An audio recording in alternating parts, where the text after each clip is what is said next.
Hey, get inspired, everybody. Thanks so much for tuning in to another episode of Life Inspired. And we are not on the red couch. We are virtual again with different people getting sick and trying to keep everybody safe ever since pandemic. You want to, not take any risks at all, right? So we thank you for tuning in. And we have a great guest today. If you've never watched before, these are shows all about how and why people are following Jesus. And specifically, we're talking about turning points. Most people have numerous turning points. And so our guest today is a repeat guest. My dear friend Kim Becker is back in the house, even though it's your house and my house.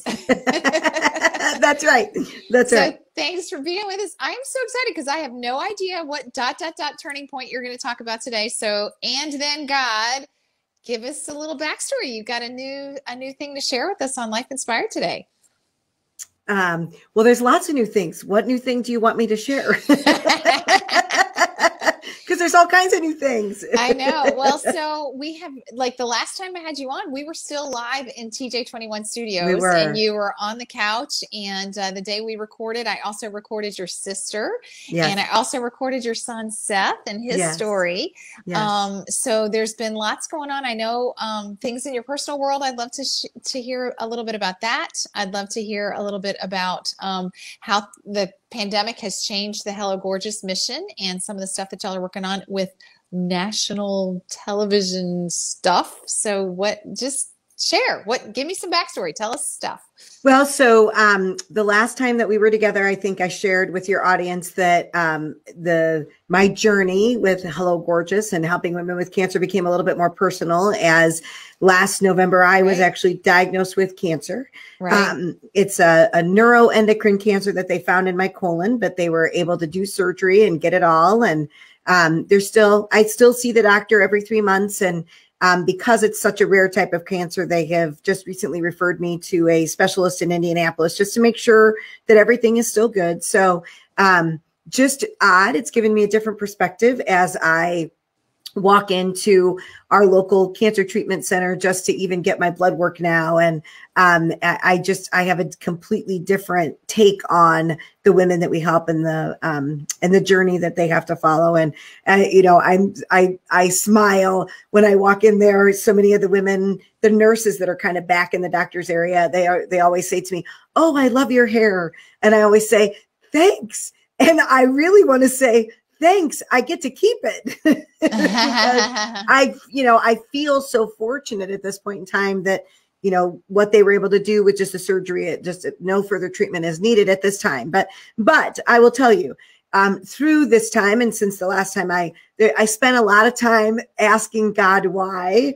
I became a widow 3 years ago. Actually, this month will be 40 months that Mike has been gone, which is just 40 months seems like such a long time, but almost 3.5 years. And, I want to say to God, really, like being a caregiver to Michael for all the time that I was, and then losing him in, the battle with septic shock and all of that kind of thing. It wasn't enough, God. So I ask God all the time, like, what am I supposed to be learning? What else do you need me to learn? And then, of course, out of the blue, the hardest thing to do was to tell my son. The hardest thing was to say, by the way, I know I'm your only parent, but I have cancer now. And, so it was just really difficult. But I will say, what has been really great is the shift. So I am taking better care of myself. I'm working out a lot better and changing the eating that I do. And I see a gal up in Berrien Springs for vitamins. And, I did that before, but not at the level that I'm doing it now. And so in many ways, I'm very grateful for the cancer diagnosis, because anybody can go and lose weight, but it's different when you're taking a healthy approach to things. So me, it's not even about losing weight now as much as it is just making sure that I'm healthy from the inside out. So it's been really interesting. It really is ask a better question. If you ask a yucky question, you're going to get a yucky answer. So I've learned through this journey just to really ask a more productive question. And one of them is, what am I supposed to learn from this? Daily I started asking myself, God, how can I serve you? How can I use this journey to serve you? Because it's not about me.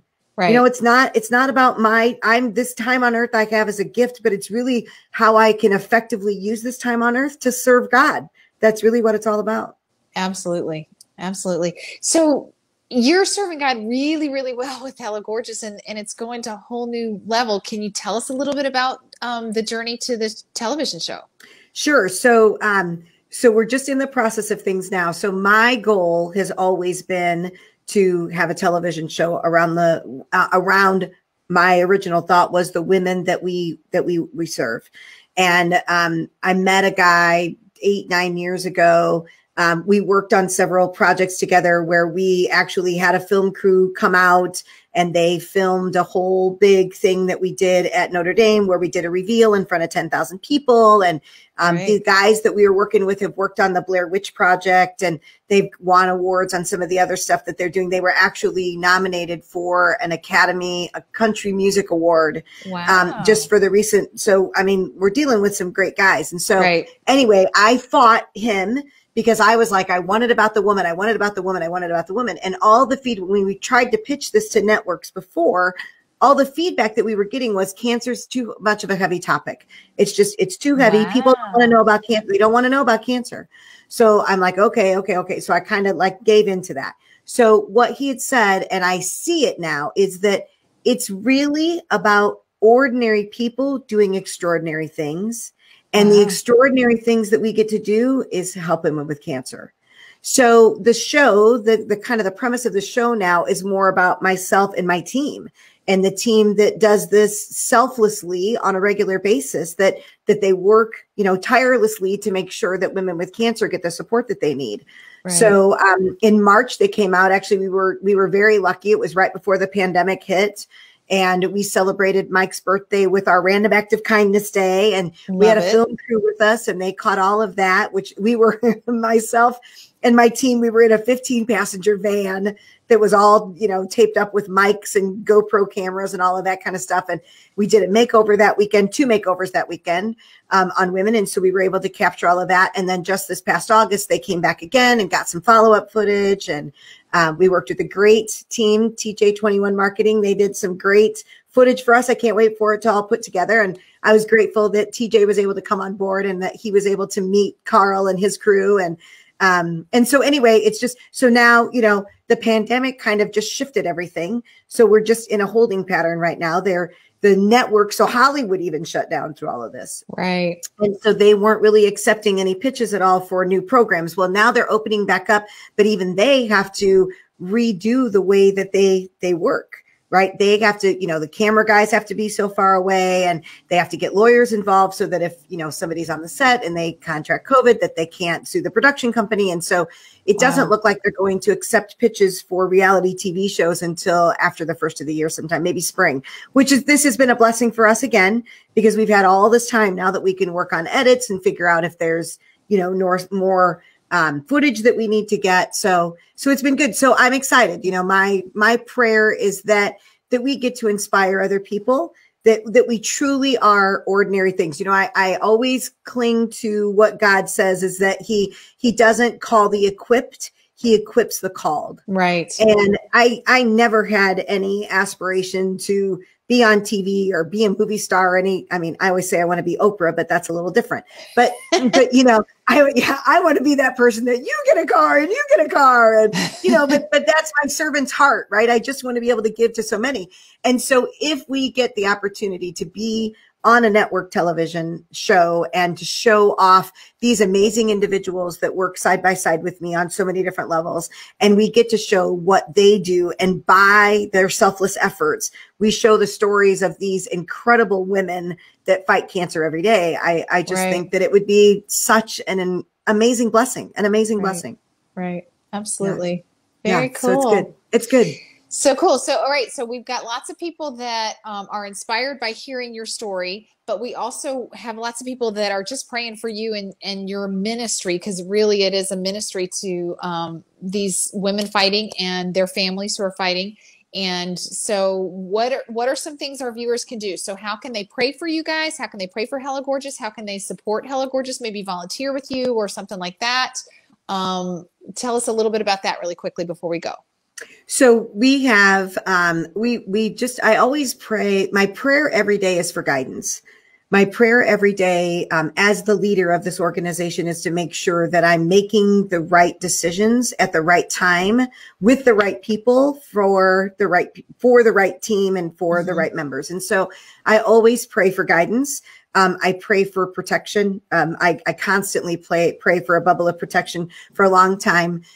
It always seemed like anytime something good would happen with Hello Gorgeous, Mike would get hit with something, it would be another infection or some sort of an odd, embolism of some sort. And so I constantly pray for a bubble of protection. So I always ask for people to pray for protection around me and our team and our organization. Sure. We ask that you visit our website. There's one of the things that we have is just if you've got a family member that has cancer, on our page, there's a free resources page. And so there's all kinds of free resources. One of the things we've got is that one of the books that we've written is called I Promise to Put My Lipstick On When I Get There. And it's a red carpet guide to staying gorgeous through your cancer journey. And I found that in my line of work, one of the things that when a woman is diagnosed with cancer, the first question she asks is, am I going to lose my hair? So the 6th chapter in that book is all about hair loss and wigs and scarf tying techniques. And it kind of eases some of the fear that women go through when they're diagnosed with cancer. So that's on our website for free download. And so we ask that there's a donate button on there if you feel led to give and to take care of us. Obviously, we give many of our services away for free. And so the way that we can do that is by the support of the generous community that surrounds us. So those are great ways for people to be able to help Hello Gorgeous and to check us out. We've got a Facebook page. I have a podcast that I actually host once a week. So if you subscribe to that, add a like to that, that always helps us. And we have a mobile app, so you can always download our mobile app.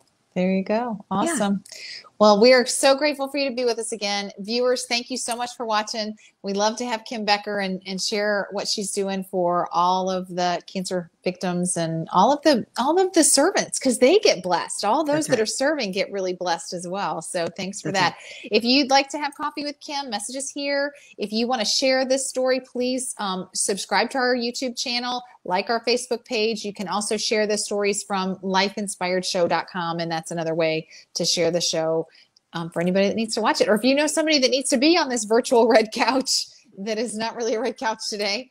I've got my red chair though, right? So yeah, if you know somebody that needs to tell their story, we'd love to hear that too. Thanks for watching. You guys have a great week. Bye.